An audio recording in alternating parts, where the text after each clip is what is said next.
Okay sir, మీకు స్త్రీ and పురుషులకి ఇద్దరికి మీరు సమానంగా ట్రీట్ చేస్తారా?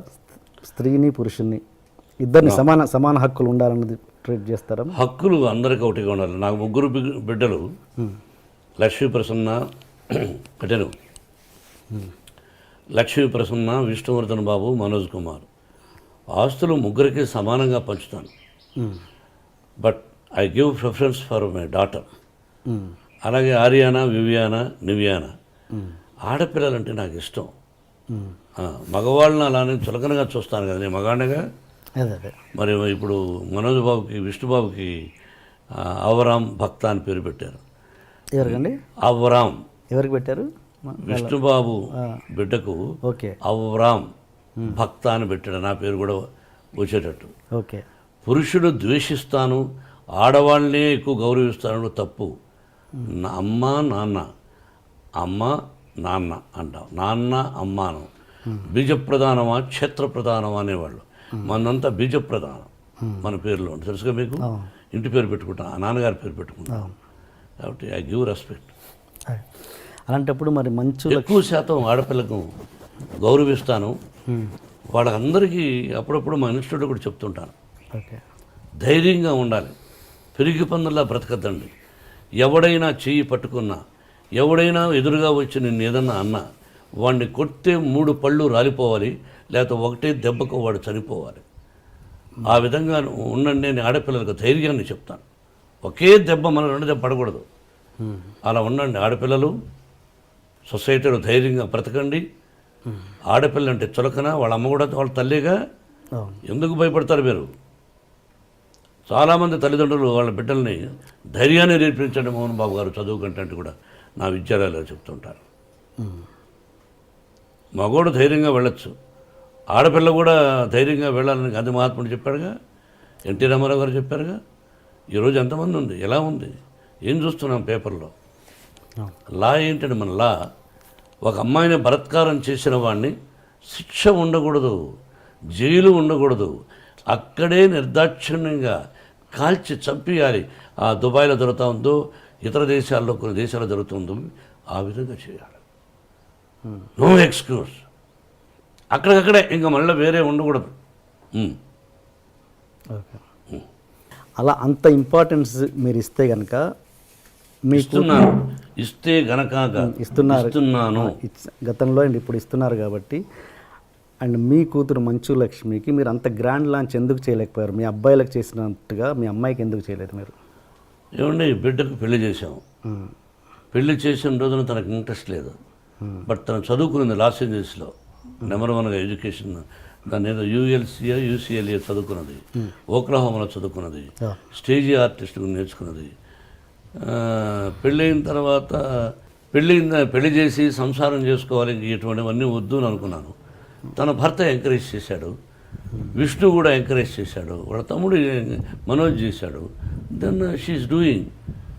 సొసైటీలో మంచి పేరు తెస్తే చేయి, మంచి పేరు తేని రోజున నేను బ్రతికినా ఒకటి, చనిపోయినా ఒకటి. అది నా సిద్ధాంతం. సొసైటీలో కాపురం చేయి భర్తతో, వద్దా ఉద్యోగం చేయి, లేదా నీ భర్తకి ఇష్టం వచ్చినప్పుడు సొసైటీలో ఇప్పుడు చేస్తున్నావు. ఇది కూడా అమ్మాయి ఎక్కువ చేయడం నాకు ఇష్టం లేదు. ఓకే. ఎందుకంటే తెల్లవారితో లేచి టీవీలకు వెళ్ళిపోయి బాగా ఆలోచించాలి. వాళ్ళ కష్ట సకాలన్నీ విని, కష్టాలు 20 మంది అయితే 20 మంది కష్టాలు విని, ఆ కష్టాలు విని 10 మందికి ఫోన్ చేస్తూ ఉంటాను. కొంతమంది చూసి స్పందిస్తున్నారు, కొంతమందికి ఫోన్ చేసి అంకుల్ నేను ఫలానా ఇలా సఫర్ అవుతున్నారు వాళ్ళు, మీరేమైనా హెల్ప్ చేయగలరా అంటే 10 మందికి స్పందించే వాళ్ళ గురించి పక్కన వదిలేద్దాం. 10 మందికి లక్ష్మికి ఫోన్ చేస్తాం. దానిలో 5 మంది ఇష్టపడచ్చు, మిగతా 5 మంది ఏమిరా ఈ అమ్మాయి మనం డబ్బులు అడుగుతా ఉంది, ఆ అమ్మాయి కోసం కాదు ఇతరుల కోసమే, ఎందుకంట ఇదేమిటి అని బాధపడుతూ ఉంటారు కొంతమంది. అది ఎందుకు అని నాకు ఇష్టం లేదు. అది నా తత్వం. బట్ యాక్ట్ చేయడం విషయంలో మీకు ఎటువంటి అబ్జెక్షన్ లేదు? 100% అభ్యంతరం లేదు. నేను లాంచింగ్ అనేది ఆ విషయంలో అదేనండి, అందువల్ల లాంచింగ్ చేయలేదు, ఆటోమేటిక్గా వచ్చేసింది తను. Okay okay okay okay okay. And ఒక హీరో మనకు సౌత్లో ఉన్నది ఏంటంటే ఒక హీరో కూతురు హీరోయిన్గా రావడం అన్నది ఫ్యాన్స్ ఒప్పుకోరు అన్నది ఒక చిన్న ఒక ఇది ఉంది, ప్రాబ్లం ఉంది. అది మీరు ఎంతవరకు ఎంకరేజ్ చేస్తారా చేయరా? ఫ్యాన్స్ ఒప్పుకోకపోతే ఆ అమ్మాయికి ఫస్ట్ పిక్చర్కి అవార్డులు వచ్చినాయి, శభాష్ అనిపించుకున్నది. అట్లా ఏమీ లేదు. హీరో కూతురు అంటే హీరో చాలా గొప్పవాడా? ప్రజల నుంచి వచ్చినట్టుగా. హీరో కొడుకులను ఎంకరేజ్ చేస్తారు, హీరో కూతురులను అంత ఎంకరేజ్ చేయలేదు ఫ్యాన్స్. మా విష్ణువర్ధన్ బాబును ఐపీఎస్ చదవమన్నాను. ఈజ్ ఇంజనీరింగ్లో first class student, national player ఆడాడు బాస్కెట్బాల్. విష్ణు తెలియదు, గొప్పలు చెప్పుకొని నేను. విష్ణు నేషనల్ ప్లేయర్గా ఆడాడు బాస్కెట్బాల్ జేఎన్టీయూ యూనివర్సిటీలో. Number 1 student, 95 94. మనోజ్ క్రికెట్ ఆడాడు. వీళ్ళు ఆడారు. మనోజ్ని నటుడు అనుకున్నాను, విష్ణుని ఐపీఎస్ చేద్దాం మంచి ఆఫీసర్ అనుకున్నా. కానీ వాడికి నటన మీద ఇంట్రెస్ట్ ఉన్నాడు. అమ్మ చెప్పాడు, నీ ఇష్టం నీదన్నా, అంతేగాని నా తర్వాత నా వంశంలో ఉండేవాళ్ళు ఆర్టిస్టులు అవ్వాలి అని కలలో కూడా ఊహించడా. ఓకే, ఇది కాకతాళీయం, ప్రకృతికి తెలుసు. ఓకే. మీరు మీ కూతురు భయపడుతుంటారా? ఎవరికి? మీ కూతురు. ఓన్లీ ఆ అమ్మాయికే భయపడతా. ఏ విషయంలో? అన్ని విషయాల్లోనూ నా మీద రాక్షసులాగా ఉంటుంది. ఒకటి ఎగ్జాంపుల్. అన్నీ ఆ అంటే ఓ అంటే కోపం ఆ పిల్లకి. నా కోపం ఆ అమ్మాయికి వచ్చింది. ఇంకెవరికి భయపడను. అంత భయపడతాను, అంత ప్రేమిస్తాను. అంటే ఒక ఎగ్జాంపుల్ చెప్పండి, దేనికి భయపడతారు? ఏదైనా 1 ఉంటాయి. రోజులో 10 సార్లు మాట్లాడితే 9 సార్లు నన్ను భయపడుతుంది, విసుక్కుంటుంది. మీకు ఎంతమంది గర్ల్ ఫ్రెండ్స్ ఉన్నారు సార్? గర్ల్ ఫ్రెండ్స్ పెళ్లి కాకముందు ఉండేవాళ్ళేమో. నేను శ్రీరామచంద్రుడు అని చెప్పను. పెళ్ళైన తర్వాత ఏకపత్ని వ్రతుడు అని చెప్తాను. మీరు ఏ క్వశ్చన్ వేయాలి, ఏ ప్రశ్న వేయాలి, ఏ ప్రశ్న వేస్తే ప్రజలకు బాగుంటుందని వేయకుండా పర్సనల్కి వెళ్ళారు. నేను మిమ్మల్ని అడుగుతాను, మీరు లేదా? మీరు సత్యశీలురా? చదువుకునేటప్పుడు ఏ అమ్మాయి నేను చూడలేదా? బట్ ఇబ్బంది పెట్టలా. ఏ అమ్మాయిని నేను ఇబ్బంది పెట్టలా. ఆ అమ్మాయికి ఇష్టమయ్యి నాకు ఇష్టమైనప్పుడు ఫ్రెండ్ అవ్వచ్చు తప్ప ఒక అమ్మాయిని బలవంతం చేయడం, ఫోర్స్ చేయడం, ఫోర్స్గా వెంటబడడం, టార్చర్ చేయడం, వాళ్ళని కూడా కాల్ చేయాలి. సో ఏదన్నా పెళ్ళికి ముందే జరిగింది? పెళ్ళైనా జరగలేదు, మళ్ళీ మళ్ళీ వేస్తున్నారు. తలకేస్తే ఈ మధ్యనే ఒక అతను చేశాడు, తలకేస్తే మనకేస్తే తలకని. పర్సనల్గా డీప్గా ఉండేవాడు మీరు చెప్పగలరా? ఒక పత్రికాధిపతి అనవచ్చు, మీరు ఒక టీవీ అధినేతగా ఉండొచ్చు, మీ ఛానల్కి మీరు అధినేతగా ఉండొచ్చు. మిమ్మల్ని కూడా నేను ఇంటర్వ్యూ చేస్తాను, దిమ్మ తిరిగి మళ్ళా భోజనం కూడా చేయలేరు. తర్వాత మీ ఇంటికి మీ వైఫ్ కూడా రానివ్వదు. అలా అడగగలను నేను. మరి మీరు మమ్మల్ని వేస్తారు, మేము మిమ్మల్ని వేయకూడదు. మీరేమైనా దేవుళ్ళా? మీరేమి ఇలా వేయచ్చు అంటే మీరు సత్యశీలురా? శ్రీరామచంద్రుడా? సత్యహరిశ్చంద్రుడా? కాదు. మీకు కూడా ఎన్నో ఉన్నాయి. మేమేందుకు ఖాళీగా దొరుకుతామని ఖాళీగా లేవు. నటులు ఖాళీగా ఉండడం, ఏదో వేద్దాం, ఒక సంచలనం క్రియేట్ చేద్దాం, అదే టీవీలో 20 సార్లు వేద్దాం అని మీ ప్రశ్న అది.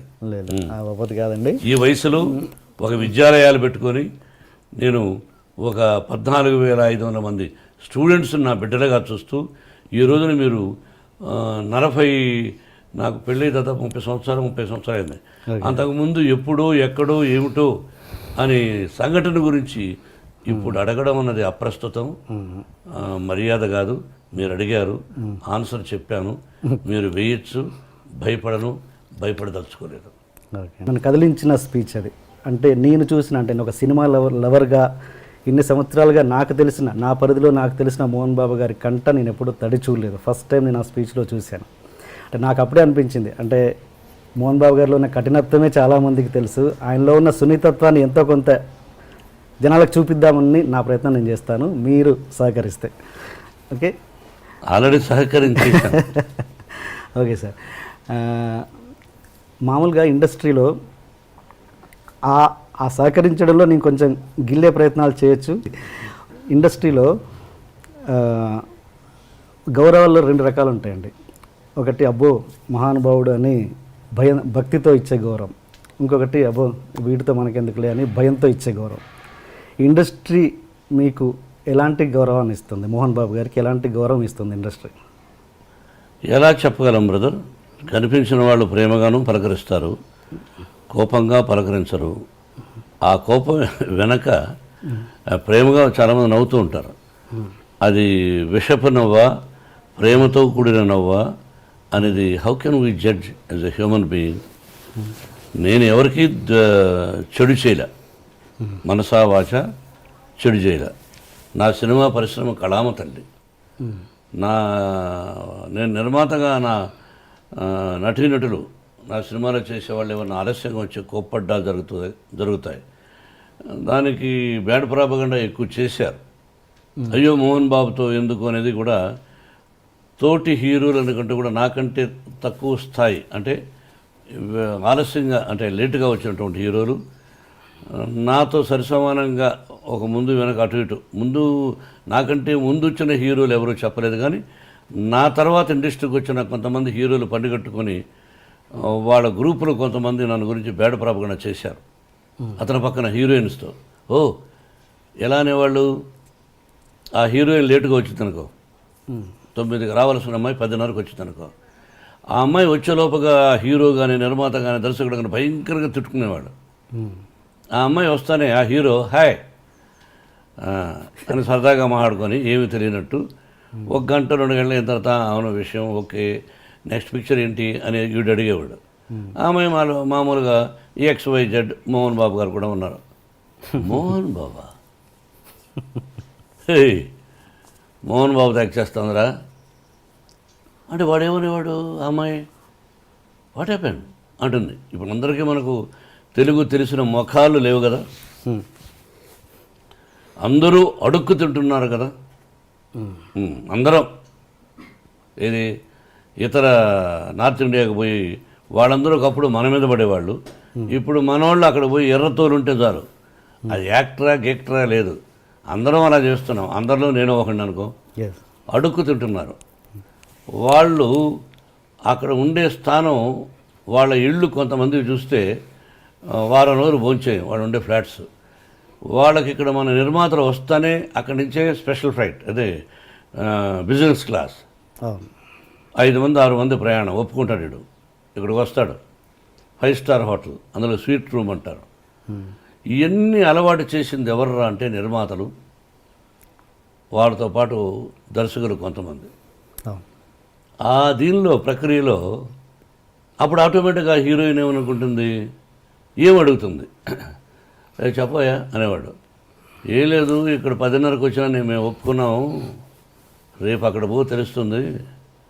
ఏం వాట్ నన్ను ఈజ్ ఎ గుడ్ మ్యానా బ్యాడ్ మ్యానా I won't tell, you go tomorrow ఆయన బ్యానర్ కదా తెలుస్తుంది. ఆ అమ్మాయి ఇచ్చిన డేట్స్ని ఎగ్గొట్టినటువంటి కొంతమంది అయ్యో నాకు భయంగా ఉంది వద్దని, కొంతమంది ఇండస్ట్రీ పాడైపోయింది బ్రదర్. ఎవరి వల్ల? సెక్రటరీస్. ఆ సెక్రటరీ అనేవాడు ఎక్కువ శాతం బ్రోకర్లు, ఎక్కువ శాతం బ్రోకర్లు. మా గురువుగారు కూడా అనేవాడు, వాళ్ళని వాళ్ళు ఉన్నవి లేనివి ఉన్నవి ఆ లేడీ ఆర్టిస్ట్కి చెప్పి ఆ అమ్మాయిని కన్ఫ్యూజ్ చేసి చేస్తారు. వాడిని కూడా పిలిపించి ఆఫీస్కు వాడికి ఎక్స్ట్రాగా డబ్బులు ఇచ్చే నిర్మాతలు ఉన్నారు. ఆ విధంగా పాడైపోయి అలా భయపెట్టేశారు హీరోయిన్ని. అలా ఇట్లా బేడ పొరపకుండా తీసుకొచ్చిన వాళ్ళు ఎవరో కాదు. మన ఇంట్లో దొంగతనం ఎవరు చేస్తారు? ఇంట్లో తెలిసిన వాళ్ళే. ఇప్పుడు నేను జలపల్లిలో ఉన్నాను, సిటీలో నుంచి ఒకరోజు దొంగతనం చేస్తాడా? మన ఇంట్లో ఉన్నవాడే ఇంట్లో దొంగను ఈశ్వరుడు పట్టలేడన్నట్టుగా ఇంట్లో ఉన్నవాడు ఏ వస్తువు ఎక్కడుంది, ఏ టైంలో అమ్మగారు ఉండరు, ఏ టైంలో అయ్యగారు ఉండరు, ఏ టైంలో పిల్లలు ఉండరు, ఏ వస్తువు ఎక్కడుంది తెలుసుకొని దొంగతనం చేస్తాడు. ఆ విధంగా చెడ్డ పేరు తీసుకొచ్చింది ఎవరో కాదు మన వాళ్ళే కొంతమంది. అయినా అవి లెక్క చేయకుండా చేసినటువంటి మంచి హీరోయిన్లు ఉన్నారు, అద్భుతమైన హీరోయిన్లు. మీ సెక్రటరీస్ ఎలా ఉన్నారు? అలాంటి ప్రాబ్లం మీరు ఫేస్ చేశారా? నేను చేసిన తప్పు ఏంటంటే 42 సంవత్సరాలు 43 సంవత్సరాలు నటుడుగా సెక్రటరీ పెట్టల. నేను beginning days 1975 first picture lime లైట్లోకి వస్తున్నాను, అన్ని విలన్గా కమెడియన్ క్యారెక్టర్ ఆర్టిస్టులుగా హీరోగా పెట్టల. అది నేను చేసిన తప్పు. అంటే మీ డేట్ చూసుకోవడం ఇవన్నీ అంతా నేనే. అదే చేయరాని తప్పు. పిల్లలకు చెప్తుంటాను, నాన్న ఎవరైనా పెట్టుకుంటారా. ఏమిటంటే మీరు డబ్బులు ఇవ్వాలనుకోండి నాకు నిర్మాతగా, సెక్రటరీ అయితే వాడు పోయి అడుగుతాడు మీ ఆఫీస్కు, మొమాటం లేకుండా అడుగు. ఏమంటే డబ్బు ఇస్తేనే వస్తారండి ఆయన, లేదా రారండి, ఆయనకు ఇలా కావాలండి, ఆయనకు స్పెషల్ కారు కావాలండి,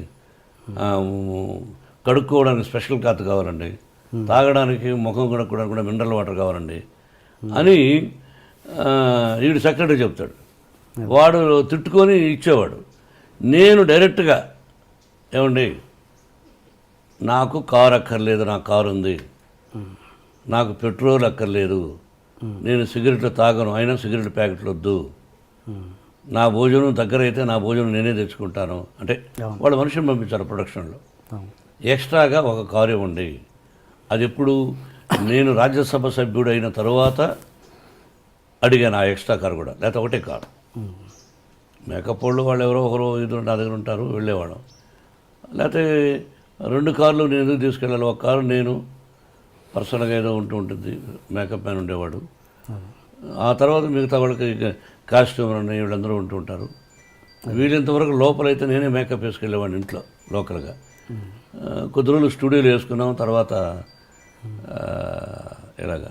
ఓకే, అంటే దాంట్లో కష్టాలు లాభాలు కూడా ఉన్నాయి కదా సార్. అంటే సపోజ్ అదే సెక్రటరీని పెట్టుకుంటే వాళ్ళు మీడియేషన్ చేసేసి రెమ్యునరేషన్లు ఎక్కువ చెప్పేసి అలాంటి ప్రాబ్లమ్స్ కూడా ఉంటాయి కదా. అలా నేనేమీ చేయలేదు బ్రదర్, డైరెక్ట్గా నేనే డబ్బులు అడిగేవాడిని, నేనే డేట్స్ ఇచ్చేవాడిని, అలా జరిగాను.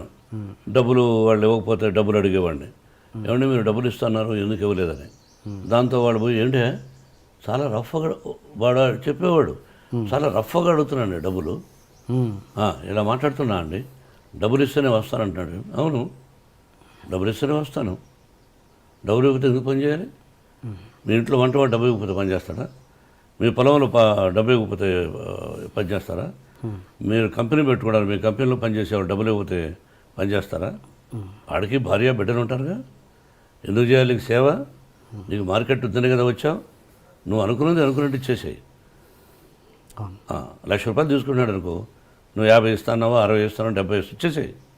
అది నేను నేర్చుకున్నది పెద్ద నిర్మాతల దగ్గర నుంచి. ఓకే సార్, ఈ క్వశ్చన్ అడిగే ముందు ఒక చిన్న ప్రశ్న.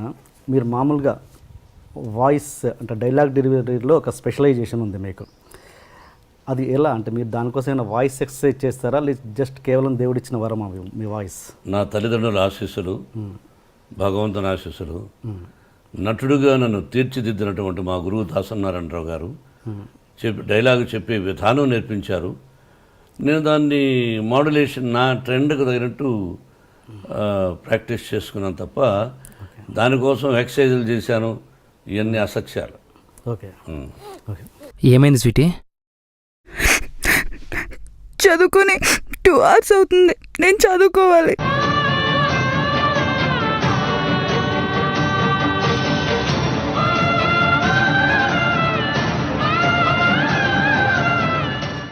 ఏడు అమ్మా, బాగా ఏడు. ఎగ్జామ్స్ దేవుడిచ్చిన శాపం, బుక్స్ వాటి వల్ల పాస్ అయ్యే వరం. ఏడువమ్మా, బాగేడు. హైడ్రోజన్ పెరాక్సైడ్ కన్నా గొప్పది ఏదైనా ఉందంటే అవి నీ కన్నీళ్ళే.